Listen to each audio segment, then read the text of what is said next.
Hi friends, welcome to யாஷிகர். நேற்றுக்கு ஒரு அப்டேட் கொடுத்துருந்தேன். உங்கள் எல்லாருக்குமே ஞாபகம் இருக்கும் அப்படின்ட்டு. என்னென்னா, நம்மளோட விஜய் டிவியில் புதுசாக ஒரு சீரியல் வந்து லான்ச் பண்ண இருக்காங்க. பிக் பாஸ்க்கு அப்புறம் இந்த சீரியல் வந்து ஆஃப்டர்நூன் ஸ்லாட் வரப்போகுது அப்படின்ற மாதிரி சொல்கிறாங்க. ஆனால் கன்ஃபார்மான அப்டேட் இன்னும் தெரியலை. பிக் பாஸ் முடிஞ்சதுக்கப்புறம் தான் அதை கன்ஃபார்ம் பண்ணுவாங்க அப்படிங்கிற மாதிரி சொல்கிறாங்க. அதோட ப்ரமோ ஷூட் நேற்றுக்கு வந்து ஷூட் பண்ணியிருக்காங்க.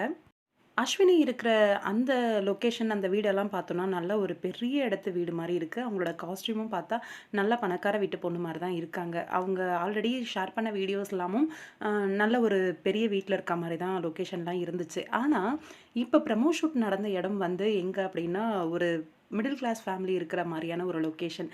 வீட்ல தான் வந்து ப்ரமோ ஷூட் நடந்திருக்கு. அங்க கார்னர்ல அந்த வீடியோவோட எண்ட்ல வந்து அஸ்வினி அண்ட் இன்னும் ஒரு பொண்ணு கூட இருக்க மாரியான ஒரு வீடியோ. நேத்திக்கு பூஜை போட்டு நம்பளோட தங்கமகள் சீரியலோட ப்ரமோ ஷூட் வந்து எடுத்து முடிச்சுட்டாங்க. இந்த ப்ரமோ ஷூட்டோட எடிட்டிங்லாம் முடிச்சுட்டு, இன்னும் 2 டேஸில் எப்படியும் லான்ச் பண்ணிருவாங்க ப்ரமோவை அப்படின்ற மாரி சொல்கிறாங்க. ஏன்னா ப்ரமோ ஷூட் எடுத்துட்டாங்க அப்படின்னா, கண்டிப்பாக சீக்கிரமாகவே லான்ச் ஆயிரும். ஜான்வரி 20க்கு மேலே லான்ச் பண்ணுறதா டிசைட் பண்ணியிருக்காங்க அப்படிங்கிற மாரி சொல்லியிருக்காங்க.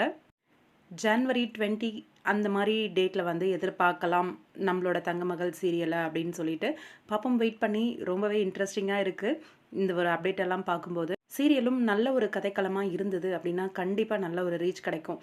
நம்மளோட எஸ்ஏ, அதாவது சிறகடிக்க ஆசை சீரியல் எடுத்துக்கிட்டிங்கன்னா தெரியும். பிரியாவோட வேலைக்காரன் சீரியல் அந்த அளவுக்கு ரீச் கொடுக்கல. ஆனால் இந்த சீரியலில் புதுமுக ஹீரோவை வச்சு நம்ம பிரியாவும் நடித்து பேர் பண்ணி அவ்வளோ சூப்பர் டூப்பர் ஹிட் ஆயிடுச்சு சீரியல். அந்த மாதிரி கதை நல்லா இருந்துச்சு அப்படின்னா நடிக்கிறவங்க சூப்பராக ஹிட் கொடுத்துருவாங்க.